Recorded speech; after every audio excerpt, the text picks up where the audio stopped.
on today's Story Beat. I always deliver, and I always deliver on time. Well, that's a big deal. It is a big deal.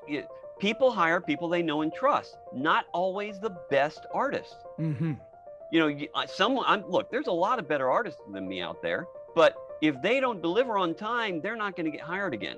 So I will do everything possible to make sure I'm delivering what you need in the right amount of time with all the information supporting it to help production. So they can trust me. This is StoryBeat with Steve Cuden, a podcast for the creative mind. StoryBeat explores how masters of creativity develop and produce brilliant works that people everywhere love and admire. So join us as we discover how talented creators find success in the worlds of imagination and entertainment. Here now is your host, Steve Cuden. Thanks for joining us on StoryBeat. We're coming to you from the Steel City, Pittsburgh, Pennsylvania. My guest today, Mark Simon, who is known as the Godfather of Storyboarding, has spent over 30 years in the entertainment industry, amassing over 5,000 production credits, including working on popular titles like Stranger Things, The Walking Dead, Black Lightning, Woody Woodpecker, Doom Patrol, and Dynasty. He even worked with a favorite StoryBeat guest, Mark Pirro, on Mark's movie Deathrow Gameshow. Mark is the animation producer for the features How High 2, Little Rascals, and Tooth Fairy 2. He participated in winning an Engineering Emmy for his work on Storyboard Pro. He was also inducted into the Digital Animation and Visual Effects School Hall of Fame. Mark has pitched and sold more than 35 original concepts into production and distribution deals, and he's won over 200 awards for projects he's written and directed. Additionally, Mark has authored 13 books, and he also lectures around the world at major conferences and universities. So for all those reasons and many more, it's a great honor for me to have the tremendously talented Mark Simon join me on StoryBeat today. Mark, welcome to the show. Yeah, thanks, Steve. Appreciate it. No, this is great. Any friend of Mark's is a friend of mine. Well, and you and me both, because we've both known Mark quite some time. Yeah. So let's just, for those who don't know, because there may be listeners that don't know, in general, what is a storyboard and what does a storyboard artist do? Sure. A storyboard is kind of like a comic book version of a script. And but we don't draw it on comic book pages. They're one panel at a time. And if you think about a script, when you read a script and I read a script, we're going to have different visions in our head. Sure. But the only vision that matters is the director's vision. So my job as a story artist is to illustrate the director's vision so that everyone else on the crew can work towards the director's vision. It's kind of like building a house without blueprints. Mm-hmm. You can describe a house till you're blue in the face, but everyone's going to have a different idea of what kind of flooring, how many windows, all the different elements that go into a house. So you need blueprints in order to build it properly. And that's what the storyboards are. They are the blueprints for putting together every shot. I assume you've had conversations with the director or whoever else is involved, and you are at that point then interpreting what they've asked you to interpret, correct? Yeah, it's a mix of things. In live action, it's literally diving into the director's head, and I will sketch it out as we're just like what you and I are doing right now on Zoom. Right. I'll do the same thing, except I'm sharing my digital drawing screen, and I'm literally sketching it and making revisions right there in real time until it's exactly what they have in their head. So I'm not leaving anything up to chance. Well, you didn't start out that way because there was no Zoom and there was no digital animation back in those days, correct? Right. It was all on paper. But at that time, most of the projects, you'd be sitting next to somebody and they'd be looking over your shoulder. Now, most live action story artists, because animation live action work differently, and I'll describe that in a sec. Sure. But for most live action story artists, they read the script, then they go over notes with the director, or the director will hand them a shot list. Then the artist goes away, does a bunch of thumbnails, quick sketches, and then comes back, and then the director says, yes, no, wrong screen direction, I didn't see it this way, or whatever. And they go back and they make revisions, and you go back and forth until that's approved. And then they clean up the artwork to send to production. I prefer doing it all those revisions in real time as I'm discussing it with the director, because I'm quick enough in my sketching where we could just go through it literally shot by shot. Now in animation, in particular 2D animation, hand-drawn animation, the story artist really is the visual director. They're given a sequence, some notes, but generally it's just watch the previous show so you know how it's done, and then they do all the breakdowns on figure out what the shots are themselves. Really? Well, I obviously have a little experience in the animation industry, but as a writer, not as an artist. And so the writers often think of in animation as they're directing on paper, but then it has to actually become realized visually, and that's what the artists do. Well, and being a writer, you're going to put in more screen direction than a live action script would have. For sure. They actually frown upon screen direction in a live action script, but Definitely. in animation, that's one of the reasons they're longer per minute. The scripts are longer per minute because of all the extra screen direction. Right. Well, sure, there's a lot more detail to it so that the artist has something to interpret that isn't now going to be up to what we would think of as a live action director who's sort of maybe doing his or her own thing. So let's go back to your beginnings for a moment, because I'm always fascinated by where people start. How old were you when you first realized you liked motion pictures and that you thought about creating stories through a visual medium? Probably the first time I realized I was watching animation and it was something that people could do. The early Hanna-Barberas. I'm 57 now, so in the 70s it was the end of the really great Saturday morning cartoons, the beginning of the really crappy ones. And my dad used to buy me the little Super 8 films, like of the Hulk and Spider-Man, and it was really bad animation, but I could literally step through it frame by frame and study it. So I was doing that, and I was always drawing comic books and making my versions of popular comic strips, doing my takeoffs of Charlie Brown and stuff. And I originally thought I was going to be a syndicated cartoonist, which I was at one point. I also had my own syndicated strip. And when I was sitting in the front row, because that's the only seat I could get when I was 13, and Star Wars came on the screen, and that first ship comes over my head, and I just fell backwards, and that was it. It was like, this is my calling. This is what I'm going to work on. That was it. I was off to the races, and I wanted to work I didn't know anything about storyboarding at the time, but I wanted to work on things like that. So the hook was sunk in. The hook was sunk in for real when you were about 13, but you were drawing all along. You had some artistic talent prior to that, yes? Yeah, and my dad owned a home building company, so I was designing his marketing even when I was a young teen. Really? Then I started my own marketing company while I was in high school, and I was hiring my friends to work for me. And then I paid my way through college with my marketing company, and then I published a magazine through 4 different universities while I was in school. Wow. So I paid my way, through school, doing all that stuff, just working for myself. So I was always drawing, but everything I did had to do a story. I mean, the marketing was, what kind of image can I create that will tell a story? I remember when I was in college and I was taking marketing classes, and one of my classes had to do with outdoor advertising.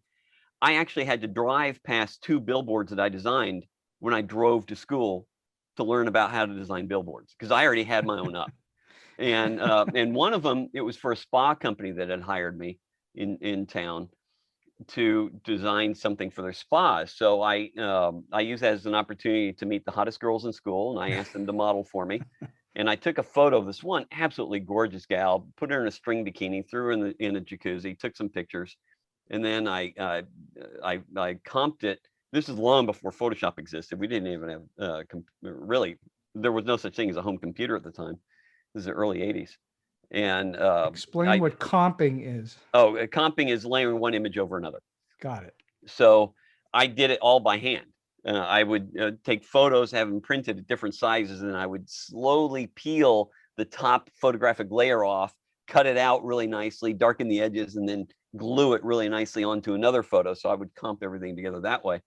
And so the story I created was, why would a guy buy a hot tub? Well, the story is, to get laid. So the idea was, let's put a hot gal in a bikini in a hot tub. The hot tub is floating over a sunset. and it's something hot tubs, perfect anytime, anywhere. So that was the story.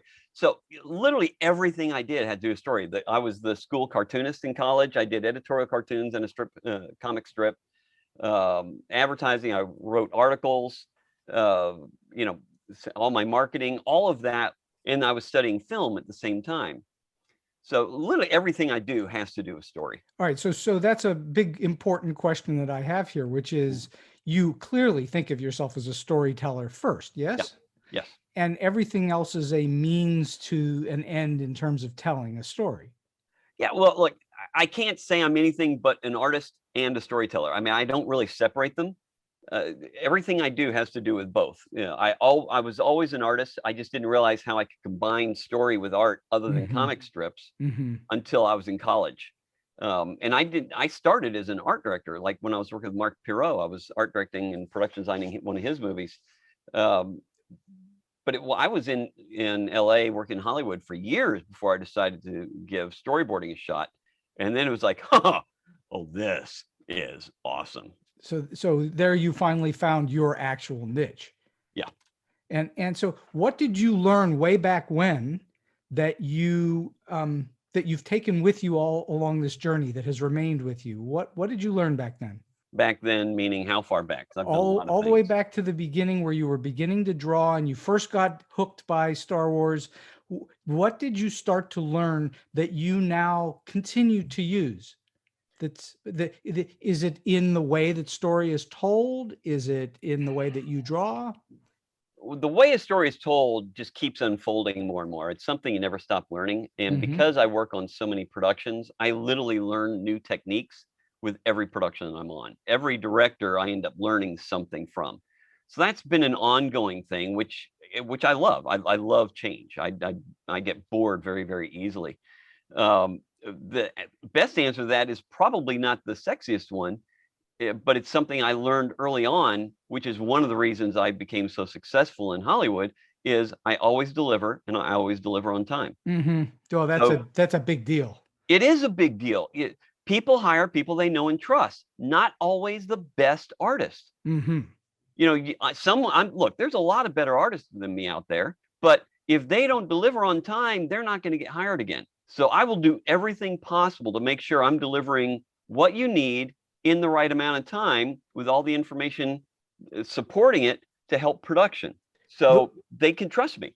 For the listeners who are paying attention to this, what Mark is saying is actually true in every aspect of the industry, and probably pretty much any industry, but especially in the entertainment industry where it's a people-oriented business.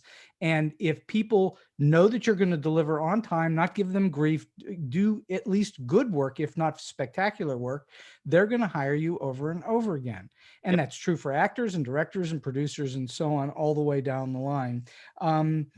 So what did you find fascinating about storyboarding? What was it that drew you to it? Was it the storytelling aspect, or was there something about the notion of doing it by drawing? I get to draw every day. Which you love to do, obviously. Which I love to do. I get to tell stories every day, which I love to do. And I don't have to waste time making them perfect, like in a comic book. You know, I get the fun part of drawing without the frustrating part of drawing. I don't have to color. I'm partially colorblind. So, you know, hey, I'm a professional artist and I can't tell subtle reds from subtle greens. Interesting. But it's black and white in my industry. Right. So, which I've always preferred anyway, which I didn't realize until I was in my 30s why I preferred it. Because, you know, I can see color. It's just really soft, subtle pastels I have a problem with. It's called Dutton. I have a slight Dutton color deficiency. But you found a way around it by not needing it. Yeah, absolutely. So, you know, so now I get to tell stories, draw, and then see my work show up on the big and the small screen. As a fan of film and TV, God, what better thing could there be? So let me ask you this, because I've always wondered this about storyboard artists, because I know the better storyboard artists frequently are driving the train in terms of what the audience is seeing. Even though it's a quote unquote director's medium, it's the storyboards that frequently dictate what ultimately audiences are seeing. Does it ever frustrate you that you're not getting the same credit as a director? No, because it's the director's medium. I mean, literally, it's my job to get the director's vision out there, not my vision. Sure. Now, there are times, quite often, where we enhance it. That's also our job. Sure it is. To enhance the vision, fill in the gaps. I mean, there are times like on The Walking Dead, I'll be in a meeting, I'll be sketching out everything that the director wants. And then, like, I was working with Greg Nicotero, one of the executive producers and directors, on one of our episodes last season. And Greg got called to another meeting. He goes, all right, I'll be back in an hour, come up with 2 new ways of killing a walker that we've never seen before using the tools that are in the scene. Well, it's like, oh my God, this is so awesome to get the opportunity to do that. And, you know, and I do a lot of promotion. I'm on TV a lot. So I'm doing what I can for more people to understand what a story artist does. Right. So I take a lot of pride in being a story artist, in what we do as a career. And I'm trying to make it so other people understand that as well. It is the job. 2 things I want to make sure the audience knows. Greg Nicotero is a Pittsburgh native, so that's first. Yep. And the second thing is that when you're given free reign like that, it's a glorious thing, because you're not under that constraint anymore. You're able to figure stuff out. And by the way, I'm revealing too much about myself, but I've seen every episode of The Walking Dead, and I don't know how you guys come up with all those different ways to kill walkers, because it's been, everything's been done, because you've killed thousands of them at this point. And yet we keep coming up with new ways. All right, I got a quick little story about Nicotero and I.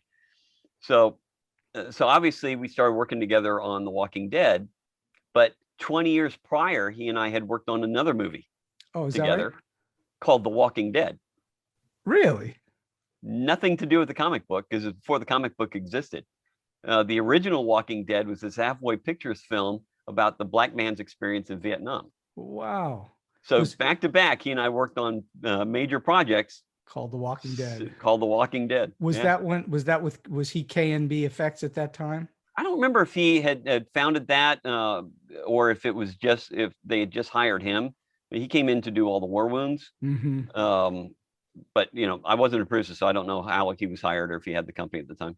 Right. Okay. Well, let's go through some of your actual process. When you get a script, aside from reading it, which is the obvious first step, what is your first step beyond at least familiarizing yourself what's in the storytelling? What is your first step? First step is if it's a TV series, is watching other episodes, so I know how they tell the story and who the characters are. Right. And then I read the script multiple times. The first time is to enjoy it. Okay. Second time is paying attention to the scenes I'm likely to storyboard, because in a TV show, actually, or in almost all movies, it's going to be stunts and special effects. Mm-hmm. We don't storyboard the entire thing. You're storytelling the more complicated sequences of filmmaking so that people can cut to the chase, so to speak. Well, so it can be budgeted and scheduled. And scheduled. The director's vision dictates how long it's going to take to shoot something, and there's no other way for someone to know the director's vision rather than be able to look at it. Mm-hmm. So, like when I worked on the McHale's Navy movie years ago, I use this as an example. There was one line of description that said, Vladikov blows up McHale's hut. McHale chases Vladikov, and Vladikov sinks the PT cruiser. Right. That's it, the 1/8 of a page. But the director had this big vision of explosions and gunfights and missiles and all sorts of things going on. So that 1/8 of a page ended up being 4 days of shooting in Acapulco with multiple boats, explosions, lots of effects and practical effects, all those kind of things. There's no possible way that could have been budgeted and scheduled without the visual blueprint of a storyboard to support the script. And so it's a way to short circuit wasting time on a set. You know what you're going to do. Yeah, because look, it's one thing to pay for me to redraw something a few times so I get the director's vision. It's another thing when you've got anywhere from 400 to 700 people on a set And one thing that the director wants isn't there because the blueprint wasn't there. And now you've got hundreds of people standing around for a couple hours waiting for something to arrive. And you've spent $200, $300, $400,000 just standing around. So, all right. So does every project start in a similar way, or do they vary?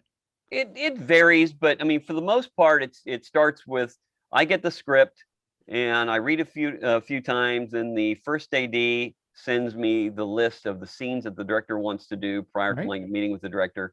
Then I talk with the different departments, and generally it's through the AD, but I talk with the different departments to get set renderings, plot plans, location photos, vehicle photos, special props, costumes. Will send me what the people are wearing. I'll either find or ask for, what the characters look like. I'll get headshots, those types of things. So I'll pull together all my reference materials before I meet with the director. So when the director and I sit down, and whether it's in person or virtually like this, then I'm ready. I have all my imagery set up and ready to go. I know the sequences that we're going to be talking through. Generally, the director and I will kind of briefly talk through their vision, and then we start going shot by shot, and I'm sketching it out. Now, the software I use, the Storyboard Pro software I use, also allows me to add audio and timing. So literally, as I'm sketching, I'm putting in camera moves and layer moves. So it's limited animation. I hit play at any moment, and you literally see it play out with timing, with audio, camera moves, and everything. It's absolutely stunning. I mean, it's something up until a few years ago was not possible. And now I do it on everything. And directors will not work enough. Once they work once that way, they won't work another way, because their vision literally comes to life. It's kind of like you're building an instant animatic. Do you also wind up designing characters? Like, for instance, the walkers, do you influence the way that the walker will look, or is somebody coming to you with the makeup already figured out? Well, in the instance of The Walking Dead, it's K&B. And a lot of times it starts with Greg Nicotero, who's an amazing artist.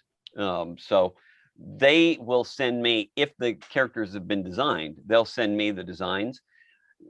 That said, I often design characters on shows. I designed one of the superheroes on Black Lightning this season. I designed characters going all the way back to working with Spielberg on Sequest back in the early 90s. Wow. So, and a lot of animation characters, because like I said, I jump back and forth between live action and animation. So we do, through my studio, we design a lot of characters for companies.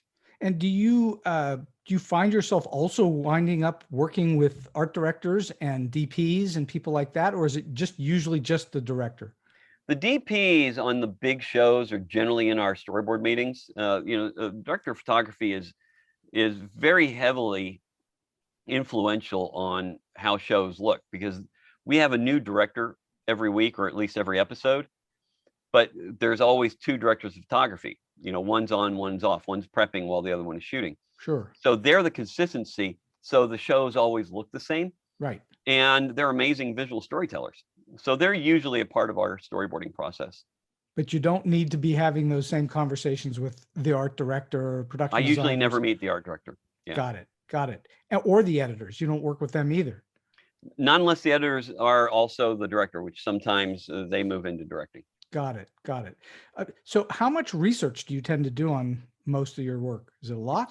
Well, it depends on the needs of the project. Some of them I have to do a lot. So I'm sure if the CIA is watching my my Google feed, they're going to think I'm some sort of sex-crazed violent maniac, because there's so many different things that I have to reference that, my search history has got to be hysterical and frightening as hell. Well, so, how do we know you're not that? Does it matter? It doesn't. And the fact that you've been able to make money at it is even better. Yeah, I mean, it's funny. I did an episode last season on Doom Patrol called The Sex Patrol. Okay. And it was all these ghosts having sex.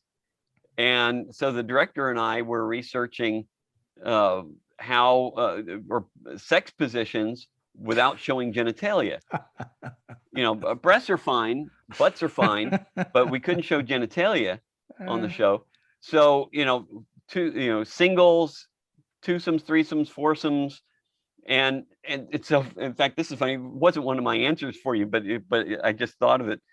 So I was at the studio. This is before COVID, when we could actually see each other face to face. Right. And most of my meetings are generally in the big conference room. So when I go into a production, I'm ready to work with the director. I take over the conference room. I have all my materials out. I connect my laptop to their big screen TVs. Yep. So that I can share my screen up there. So as the director and DP and anyone else who needs it can watch what I'm drawing behind me without having to sit over my shoulder. Okay. Nice. It's a fantastic way to work.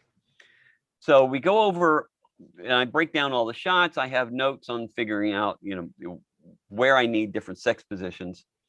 And the director goes off to another meeting and I start Googling and pulling up reference images of all these sex positions. Now, as I'm working, these conference rooms are usually fully surrounded by glass. So I'm watching the women in production walking by and kind of glaring at me. Good night. I don't know why. It's like, why are they looking at me? They've seen me here before. I looked over my shoulder. Addict. You're the porn all addict. this porn is on the giant screen behind me. Oh, that's funny. And I was like, oh my God, I cannot believe they're seeing this. And I quickly unplugged everything. But I totally forgot that was being broadcast behind me. That's hilarious. Did anybody say anything to you? They come in and yell at you? Everyone read the script. I mean, everyone knew we were doing a lot of sex in that episode. But, still I felt weird. So you work in lots of different genres. Do you have a favorite genre that you prefer? If somebody said to you, you're only going to work in this genre for the rest of your career, do you have one? I would probably say comedy, which is the hardest to do, so it's the biggest challenge. I love that. But I love sci-fi. I love action. I love horror. My favorite is often going to be whatever I'm working on right now. So I don't know if there's one I could really pick. I love live action. I love superheroes. I love animation. I love stories. And I love film and TV. I love commercials because they pay me the most, So, there's different things to love about different things, but, everyone loves the cashola. So, yeah, it's a mix. Is there one you can look back on and say, this is my favorite of all time? Well, it's hard to beat The Walking Dead. I mean, it really is. I would think so. Although Stranger Things is right there with it. Also astoundingly good stuff. Yeah, it's awesome. I worked with Jon Favreau on a movie last year that just came out on Netflix called Alien Xmas. And I loved everything about that. It was stop motion, which I'm a fan. I've done a lot of art direction on stop motion pieces. But that was a beautiful piece. The Kyoto brothers produced it with him, and Stephen Kyoto directed it. They're the guys who did Killer Clowns from Outer Space, which is one of my favorites. So, being able to work with the Kyotos was amazing. Meeting and working with Jon Favreau was freaking amazing. He was in the middle of Mandalorian, so I met him out there at the Mandalorian sets. Oh, wow. Just like, what's not to love? Did you get to see that big LED screen? Oh, yeah. It was incredible. That must be amazing. Yeah. But, then I look back, it's like, but I really loved working with Spielberg on Sequest. Well, and that was a lot earlier in my career. But how do you get higher up the chain than that? At the time, it was the biggest show on TV, which we never hit budget. We were over budget every episode. It was Roy Scheider as the lead. It was Steven Spielberg. It was science fiction. Again, what's not to love? It's so fun working in something where every next project is like, oh my God, this is so cool. It's like, I've been doing Black Lightning for the last 3 seasons, and we just wrapped. And I remember buying issue number 1 of Black Lightning because I was a huge comic collector. Right. It's like, and now I'm storyboarding and I'm drawing Black Lightning. Dude, it's awesome. So, all right. So I back to process again, which is you have now more or less, I assume, abandoned paper as part of your process, or do you still sketch things on paper? The only time I sketch things on paper is generally if I'm directing something, because I do a lot of directing too. When I'm working on either one of my scripts or someone else has written a script, I'll make notes, and sometimes I'll do tiny little thumbnails in the script as I'm going through it. As I'm getting inspiration while I'm reading through it, I put it right there. And then I'll translate that into my Storyboard Pro software later. But that generally, it's the only time I use paper anymore. And so what are you drawing on, a Cintiq, or what are you using? Yeah, I'm a fully Cintiq person. So Cintiqs are drawing tablets, drawing monitors. So, I've got my pen that I draw right on the surface of it. And I also have a smaller portable one. I have a smaller portable Cintiq called the Mobile Studio Pro. It's kind of like an iPad Pro, except much better for drawing on it. Right. That's what I take out on locations with me. And I couldn't live without these things. And so a lot of what you do comes from multiple directions. That is to say, you're getting it from a script, you're getting it from a director's talking to you about what you're doing, you're getting it from a certain amount of research, photographs and other things. Previous episodes is really big. Yeah. And previous episodes, I assume would be big. And of course, if there are no previous episodes, then you're sort of creating it, right? I am. And a lot of times the director will have created a lookbook, reference images, or they'll talk about movies or other TV shows that they're inspired by, or they'll have their own photos that they'll have taken. I'll work off of a lot of their reference images. Let's tell the listeners that don't know what a lookbook is. That's important. A lookbook it's generally going to be a PDF file, but really it's a compilation of images that inspire the look that they want to see on screen. Right, exactly. And they become very, very important because you can set the tone for the entire show for everybody that's working on it, for the DP, for the art director, for the actors, and so on. Everybody can get some semblance of it. For instance, just staying on that for a second, Sure. For instance, we had 2 different lookbooks on The Walking Dead. The first lookbook was the comic books. Sure, of course. And we would actually pull, and it's so cool to be able to redraw some of the really classic moments, like when Alpha's head gets cut off and they hold it up, and all the other heads of our heroes on spikes. I storyboarded all those shots. Wow. And a lot of those are taken directly from the comic books. And some of them are so specific, I literally just scan the comic book and I'll put those images in. Why redraw perfection? If it's there, I just put it into the storyboard. Henry's head, was that in the comic book that way? Yeah, except it was Carl. Oh, it was Carl. Oh, wow, really?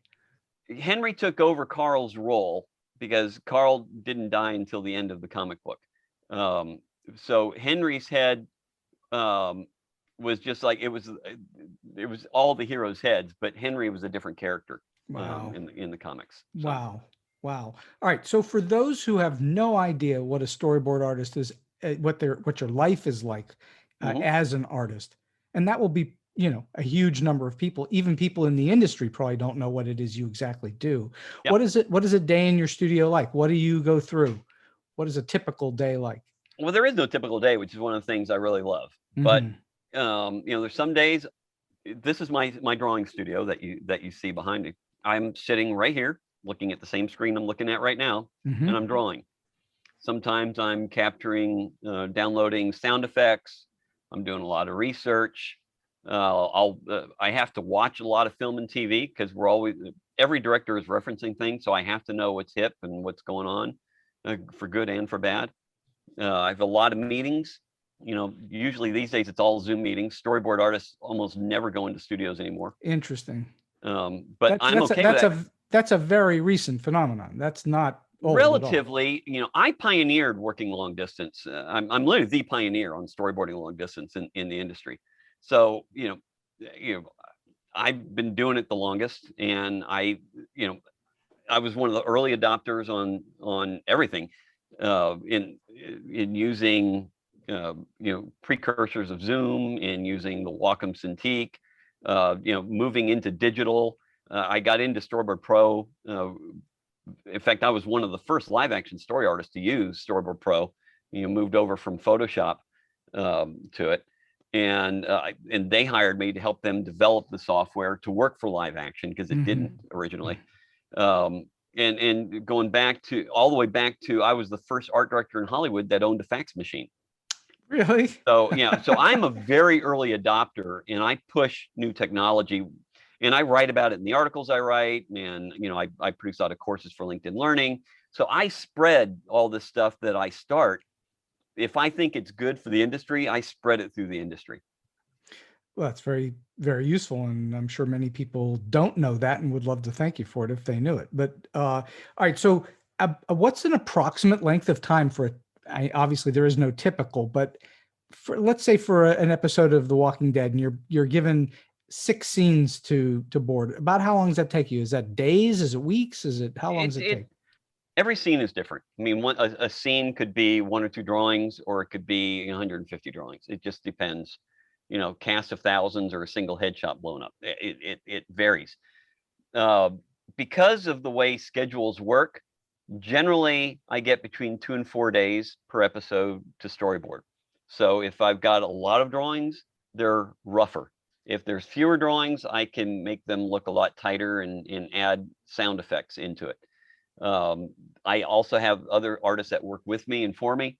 So there are times, like there was because I do all 3 series of The Walking Dead. And so on one of the episodes of Fear the Walking Dead, there ended up being 12 man days worth of work. So I had other artists working with me where I did all the breakdowns. I had other artists cleaning it up while I was continuing to work with the director. So, we're limited on partly on schedule. So I'll give you an example. On The Walking Dead, it's an 8-day prep. You get the same amount of days to prep a show that they use to shoot. Let's be clear about that. 8 days to prep production, not storyboarding. Correct. Okay. Correct. Yeah. All of production. So like I mentioned, there's 2 directors of photography. One is shooting, one is prepping. So one is shooting for 8 days, while the other one is prepping the next episode for 8 days. Right. And there's a first AD, first assistant director, who's also, one is prepping while one is shooting. Got it. And then there's me, the story artist. So within those 8 days, on day 1, we do not have a script. The script doesn't come in until day 2 or 3. Now the director has outlines, they kind of have an idea of what they need to do. So they're working towards things, but there's no script to work from. Day 2, 3, or 4, the script comes in. The director looks through it, and the director and the producer discuss which scenes need to be storyboarded. So day 3 or 4, they call me, what's your availability? We've got these scenes. So day 4 or 5, I start storyboarding. I have to be done before day 8, so they have time to make use of the imagery that I'm drawing. Sure. To prep things. Now, one of the great things about the way I work, and because I'm getting approvals on my original sketches, my thumbnails, they're not pretty, but they're really good and really accurate. Mm-hmm. So at the end of the first meeting, I have approvals and everything. Within half an hour, production has a PDF file of all the approved thumbnails. So they can start working immediately off of my storyboards. Then I go through and I add up the other details, make it more clear, make it look prettier, more inspirational, and then I send them updates as I'm going. But they can start working with it immediately, and that almost never happens. I mean, this is a pretty new thing to be able to do because of the technology I'm using. Well, do you feel that the technology is forcing things to be faster? It's allowing me to be faster. I mean, we've always had the same deadlines. That hasn't changed. So that hasn't changed at all. Deadlines are the same. Yeah, but now I can do more within that, and I can offer more to production. And so I'm always looking to offer more. So, all right. So the deadlines that you're on have not changed, but the amount of work that they can put on your desk can be greater. Yes. And that's because there's more efficiency within the technology. Yeah, especially if I'm also, providing them with animatics, which almost no one does in live action because there's no time. Right. But this software, it takes me an extra 20 minutes, to add some timings to it and drop it out to somebody. So, I add that in and I just do it for them because it makes it so much easier for everyone to understand the action by watching a video, because everyone's trained on how to watch video. From the day we're born, we watch TV. So that's easier to understand exactly what's happening than looking through storyboards. But I give them a video and I give them a PDF file at the same time. All right. So you're talking about you're going from a very rough sketch into something that's clearer, that's been clarified over a relatively short period of time. Yeah. Is it that the roughs are not clear enough for them to operate? Or is it that there's some purpose to making them clearer? Because I would think that even a rough sketch would give production some sense of what it is they need to do. Yeah, that's why I send them my thumbnails so they can start working from it immediately. But there's a lot of complicated angles, and it just takes time to make that angle look right, or to figure out, oh, we need to have this kind of action happening there, and I'll add other details into it. The other thing is, I like really tight boards, really clean artwork whenever possible, because then it becomes more inspirational. So that gets the crew really hyped up about it. So there's side benefits besides just actual information, because inspiration leads to better end product. So there's a few things that are going on. And then I also go through and I make sure I'm putting in all the other production notes, things that might not be as clear in a drawing, like if a director calls out a certain lens. Well, I make note of that and I make sure I put that into the notes. If a director tells me, or if the DP is mentioning something, I know it's important for production to know. So my storyboards are more than just the imagery. It's all the other production information that production is going to need to know, that I'm privy to, because I'm at the forefront of helping break down how to create these shots. Got it. And so if a director's giving you calling out an actual lens to you, are you trying to draw it using what that lens, the frame ratio would be, and so on? Yeah, I've gotten pretty good at that. So if they tell me it's a long lens or a wide angle or a fisheye, I can draw exactly what they're that's very interesting. about. How important is it that you in your drawings capture the emotion of a character, of an actor's face? Is that very important? It's more important in animation than live action, because in animation, what I storyboard is going to end up what's on screen. Sure. But I don't tell actors how to act, and the actors very seldom look at the storyboards. So, I try to put it in there just so it comes across to the crew and they understand what's going on, but it's not as important in live action. So do you have any particular pet peeves about the way storyboards are looked at in Hollywood? Is there anything that you wish that people would think differently about? Well, right now we're considered part of the art department, and we shouldn't be, because we're not. No story artist sits with the art department. We never interact with them unless we're asking them to give us information. We're part of storytelling, so we should be part of the DGA, and that's something that I'm looking into, is seeing if I can help change. Interesting. Very good. All right. Well, let's talk about some other things that you do, because you're not just a storyboard artist. You're incredibly multifaceted. You write books, and obviously you also write scripts and direct. Do you happen to have a particular preference for discipline? Is storyboard your passion, or would you like to do more of one of these other disciplines? Well, the next thing for me is bigger directing. I've done a lot of directing over the years, but I want to start doing hour shows, hour-long shows. So that's the next thing. I'll never give up storyboarding, because I'm an artist. I love to draw, so I'll always be drawing. I love teaching, but I hate grading. So I won't teach at a school. That's why I lecture a lot, and I do the LinkedIn Learning courses. I don't really, to be honest, I don't give a shit if people get everything out of what I'm teaching. That's up to them. Sure. That's not up to me. It's up to me to do great stuff, and I'm going to provide you everything. Sure. What you get out of it is your issue, not mine. Because I know at this point, I know I'm good at putting that information out there. So the only time I care if they really get it is if they work for me. Then they damn well better get it. So I've been teaching. Was full time. I've just recently stepped down, but I've taught full time for 10 years. And you can put all the information out there, and if they're not interested in taking it from you, that's their problem, not yours. It's funny you say that, because I also wrote the Bible of storyboarding. It's called Storyboards, Motion, and Art. I've done 3 editions of the book. And I've had people ask me, aren't you afraid that someone's going to take, because it's literally everything I know about storyboarding is in this book. Right. And people have asked me a couple times, aren't you afraid people are going to take work from you by knowing everything that you know? It's like, no one is ever going to digest literally everything I know from one of my books.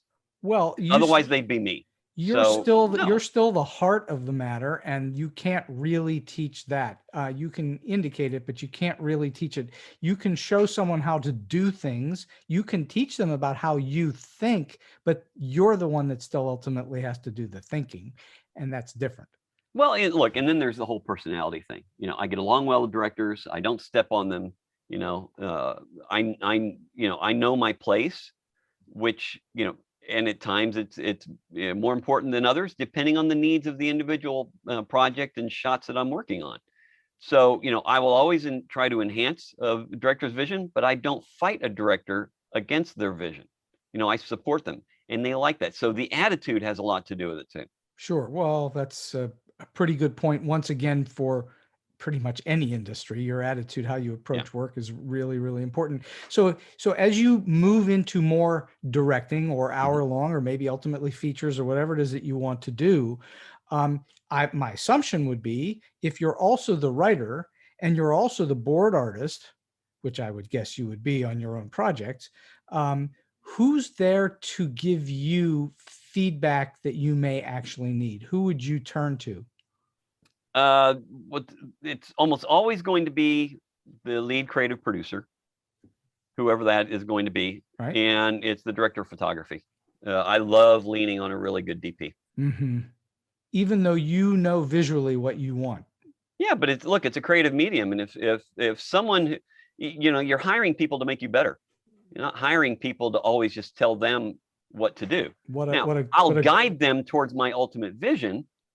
But if I'm surrounding myself with great people, I'd be a dumbass not to take their advice. Well, what a good way to look at things, what a good attitude, because a lot of people think they have to tell everybody what to do. But in fact, the smart people surround themselves with people who are better than them at something, whatever that is. And look, the director has to make decisions on what's best. Now, what's best may be my vision. I'll say, no, we need to stick with what I said. Mm-hmm. Or it may be, that's a damn good idea. Let's do that instead. As long as I'm making a decisive decision. I have worked with directors who can't make a decision to save their life, and it's always a disaster when they're that way. Well, then a director who can't make a decision is probably not a very good director. That's all, because all roads on a production are leading through that director ultimately, and every decision is coming through them. You'd be surprised, especially in TV. I'm sure you're right. Features are probably a little different most of the time. Maybe not always. These days, it's such a blend now. We all work back and forth. I've worked on over 50 features and I don't know how many thousands of TV shows. So, but I work with the same people on both film and TV. So you, as I said in the opening, you've published 13 books, right? And so this is kind of a weird question, but what are the major differences for you in how you approach creating a book versus creating a script or creating a storyboard? Are there big differences, or is it all sort of the same approach for you? And it's closer to the same approach than you might think, because my latest book is called Attacked, and that's an autobiography of when my family was attacked by my bullies when I was in high school. Wow. That's obviously a story. Okay. Yeah. And I actually even did a comic book of the epilogue of the book. That's all on my website. But other books I've written, that kind of storytelling wouldn't be as obvious. Like my wife and I wrote a book called Your Resume Sucks. The right way to do resumes. It breaks down literally everything you've ever been taught about resumes. Mm-hmm. That's a really boring subject. It's important, but it's boring as shit. Sure. So we told it as a story. So the book follows a young man who's graduating college and about to jump into his career. And his father sets him up to meet with 3 different mentors. Each mentor guides him through a different section of his resume. And we follow this young man as he's going through trying to land the job of his dreams. It's told as a story, so it's interesting to read. After my storyboard book became a bestseller, my publisher came to me and said, "We want you to write a book on animation." And my initial response was no. They said, "No, we really want you to write one." They kept coming back to me. And I kept telling them, I said, "Look, there's a lot of great books out there. I have nothing to add about animation. They said, well, think about it because we really want you to do it. And then I realized that, yeah, the techniques and everything are out there. But no one had ever written a book on how to produce animation from concept through delivery. And then what do you do after you're done with it in order of production? It's always, here's how to animate, or here's how to do this, not let's follow a production and learn all the way through. Mm-hmm. Well, that's a story. So once I realized, oh, it's the story of how to produce an animation, that I agreed to write the book. And so then I did. And that was end up being a great book. It's a long name. It's Producing Independent 2D Character Animation. It's a terrible title. But that is what it is. It's literally from concept through delivery of a 2D animated project. And it was the first book of its kind that actually went through literally every step from, including character design, original concepting, everything. So that's something I look at in all my books. Where's the story? So we're back to where you started, which is it's all about story. Yeah. No matter what it is you're doing, it's how you tell a story. People don't realize when the nightly news comes on and they say tonight's top story, they're telling you stories. It's storytelling. Absolutely. It's not just news or information. It's actually storytelling. And well, that's look, people are more likely to remember how you make them feel Mm-hmm. than any details. For sure. So a story, you can touch someone, whether you're scaring them, making them laugh, making them cry, whatever it is, they'll remember that and the elements that led up to that. But they're not going to remember something happened in 1953 because it's a date. Right. For sure. We're in the business of making people feel. Yeah. And there's just no getting around it. We're in the visceral business. You over the past 30 plus years, you have worked for many producers and many different directors.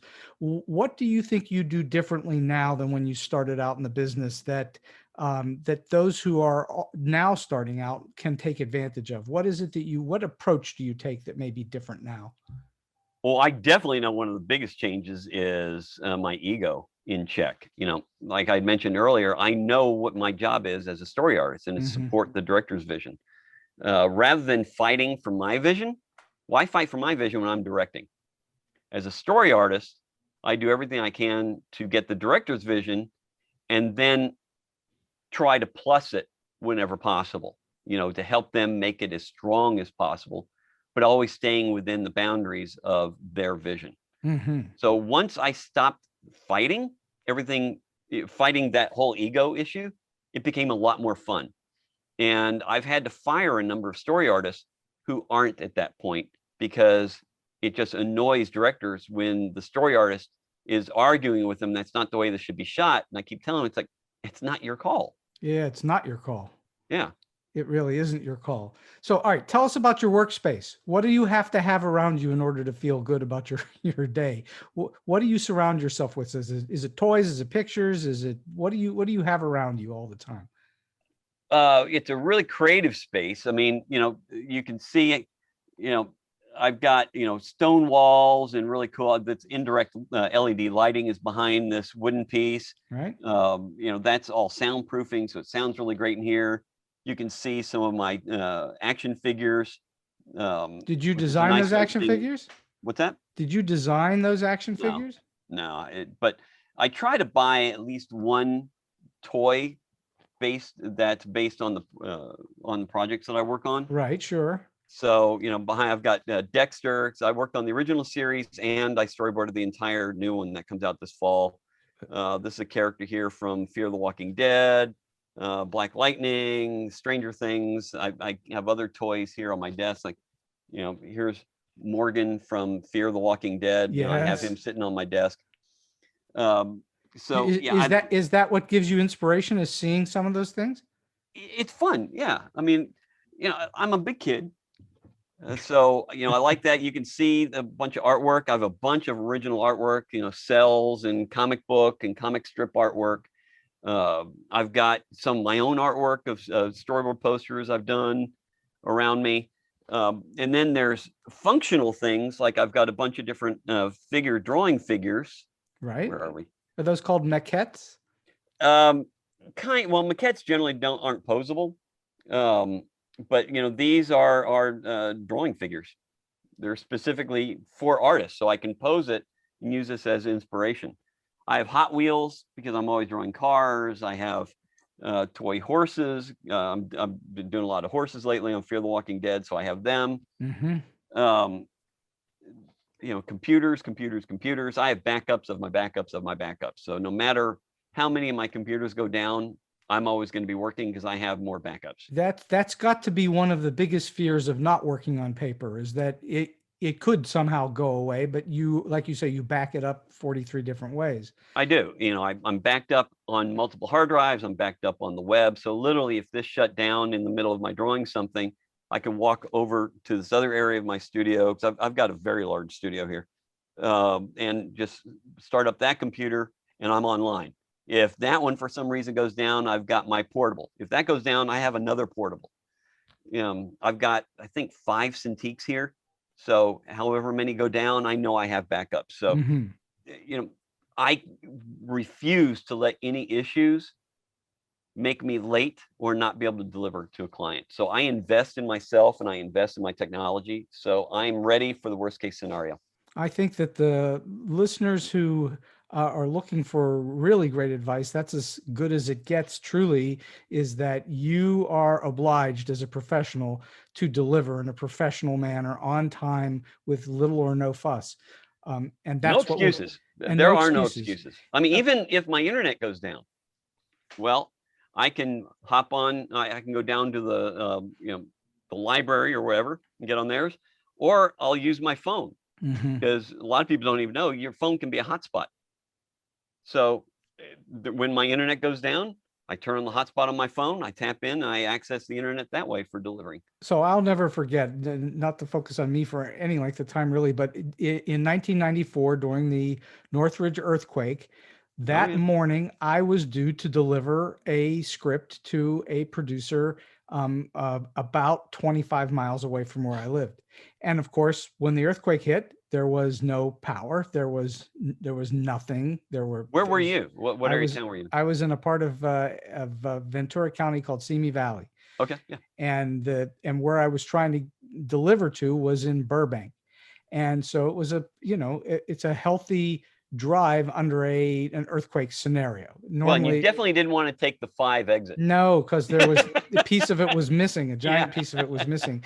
But the point is that I called the producer on the phone, and they hadn't been hit as hard, and they didn't have any relationship to it. And they said, no, I need it this morning. And I had to hunt around and find I believe it was a Kinko's then, and actually fax it to them. But you have to find it. You've got to figure out how to deliver one way or another. I think that's super important. Well, there's a tip that I give a lot of people. Again, it's something that I hadn't thought about, because I know it's going to be one of your questions. But the way I look at delivery is inspired by Scotty from Star Trek. Which is always under promise and over deliver. In every episode of Star Trek, something happens to the Enterprise. And Kirk goes, Scotty, where are those engines? Cotton, I cannot get them started for 4 days. And 30 minutes later, everything's up and running. Now, if Scotty had said, 2 minutes, Cotton, 2 minutes, and it takes him 30, he's a heel and he's going to get fired. Yeah, but if he says 4 days, he underpromises and delivers in 30 minutes. He's delivering in 30 minutes either way, but now he's a hero because he underpromised. So I always tell my artists, and this is what I do, if I know I can do something in a day, I'll say it's going to take 2, because shit happens. Yeah, that's for sure. And all of a sudden that day could go to a day and a half if I do lose something, or I have to redraw whatever, or my kid gets hurt and I have to go to the hospital, which has happened. I know I can always deliver within that 2 days, regardless of shit happening. So, you're a hero if you deliver early. The classic, horrible if you deliver late. The classic dialogue exchange is, how long is this going to take? It's going to take 3 hours. Make it happen in 20 minutes. That's the sort of that you see that in many, many, many movies and TV shows where the hero is telling them the whoever the secondary character is to deliver in a much shorter period of time. So you're right. It's better to overpromise and underdeliver. Or I guess that's under promise and over deliver. You've got it. Under promise and over deliver. I knew I had it wrong when I said it. So, all right, we've been having this wonderful conversation for almost an hour now with Oh, wow. Mark Simon, and we're going to sort of wind this toward the conclusion. And so, you've clearly met and worked with tons of people in the industry for a very long period of time, and surely you must have, aside from the already funny stories you've told us, you might have an oddball, weird, funny, quirky, or just plain funny story that you can share with us. You know, there's a couple of things. I remember working with Spielberg on Sequest, and there was this one sequence of there was a big gun battle between the crew of the Sequest ship. Sequest, if anyone doesn't remember, it was Star Trek Underwater. It was a futuristic submarine show, and the Sequest crew was having a gunfight with the bad guys. And there was a woman stuck in the middle of the gunfight carrying a baby. Okay. So, you know, one of the heroes had to go and, you know, and tackle the mom and not hurt the kid and get them out of harm's way, right? In the middle of that sequence, all of a sudden I turned that baby into Baby Herman. This old man chomping on a cigar in the woman's arms, and then right back to a baby again, just because I just felt like doing it. No one ever said anything. I know everyone saw it because I made sure it was in a close-up, and you know, and I mentioned it to someone later. I said, "Oh yeah, I thought that was really funny," but because it didn't negatively affect the outcome, whoever saw it just thought it was funny and moved on. No one literally ever said anything to me about it. So I thought that was great. And then there was this one time, and this really emphasizes one of the things I love about working in this industry. So I was working on an ABC movie, TV movie called The Hijacking of the Miami School Bus. Okay. And we were shooting this in Jacksonville, Florida. So there was a lot of car chases. And so I brought in a really large piece of paper, and I had the map of where the locations were, and we drew an oversized map the size of Hot Wheels. And I had a school bus Hot Wheel and cop cars and all the different vehicles. And so we could place them on this map in scale and map out where the cameras are going to be and how the action was going to happen. So we could actually physically play with it, right? It's miniatures and models. And that's when I discovered that it is not possible for grown men to play with Hot Wheels without making the sounds of cars. So the director and I are on our knees, you know, and having a great time. Well, unbeknownst to us, this hard-ass producer we were working for walks in behind us, stands there with his arms crossed, looks down at us. I turn, I look up at him. I go, "Yeah?" And he goes, "Am I paying you guys to have fun and play with toys?" I looked at him, I went, "Yeah, yeah, you are." And he goes, "Huh, okay." And he turns and walks back out. Just because it's work doesn't mean it can't be fun. Well, hopefully work is fun. You know, it's better much better when it is. All right. So last question for you today, Mark. All right. You've already given us tons of great advice already, but do you have a solid piece of advice or a tip for those who are just starting out in the business, or maybe they're in a little bit and trying to get to the next level? Yeah. In fact, I also mentor groups. Like right now, I'm a mentor for a bunch of women in a group called Women in Animation. And we were just talking about this. I had a meeting late last night with them. And I tell a lot of people this: it's get involved in the industry, whatever industry it is that you're in, get involved.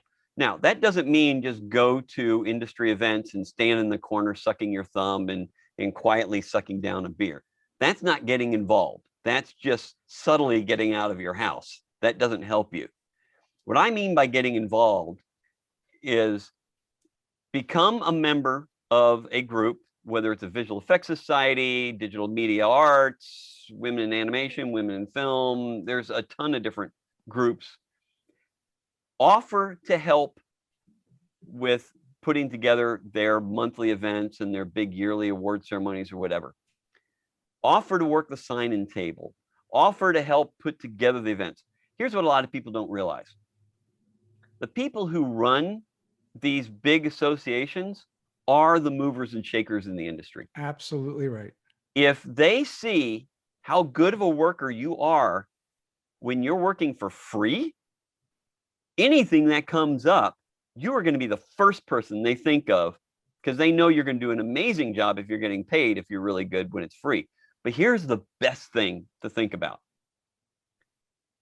So you're new in the industry, or you just want to make new contacts or move up. You want to work with Women in Film, which is a fantastic group. I've been involved in Women in Film in 3 different cities. Every one of them are the best groups I've ever been a part of. Mm-hmm.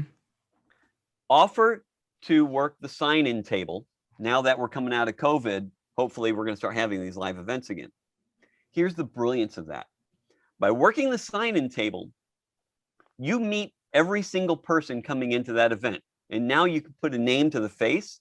And by looking at, when you hand them the name card or checking them off, you know who they are and what they do.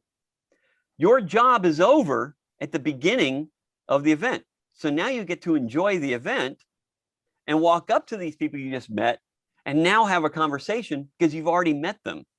And you met them in the easiest way possible because you signed them in. And you're already an insider. Yeah. And so easiest thing in the world. It's so much easier to talk to someone if you've already met them, and it's no pressure on you. They're coming up to you to sign in. Then you go up to them, hey, I got a question for you. Boom. You're in a conversation. It's that easy.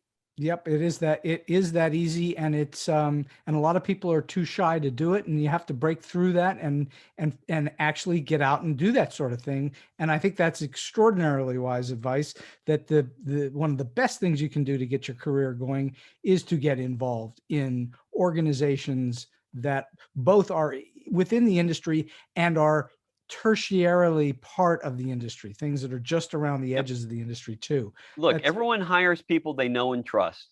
You can be the best in the world, but if they don't know you, they don't have the opportunity to hire you. So make sure people get to know who you are. Well, that is just terrific advice. Mark Simon, this has been a fantastic hour plus on StoryBeat today. Such great advice and so much wonderful, fun, business-related stories. So I can't thank you enough for joining me today on the show. Oh, it's been an absolute blast, Steve. Thanks so much for having me on. And so we've come to the end of today's StoryBeat. If you like this episode, won't you please take a moment to give us a comment, rating, or review on whatever app or platform you're listening to. Your support helps us bring more great StoryBeat episodes to you. StoryBeat is available on all major podcast apps and platforms, including Apple Podcasts, YouTube, Spotify, iHeartRadio, Stitcher, TuneIn, and many others. Until next time, I'm Steve Cuden, and may all your stories be unforgettable.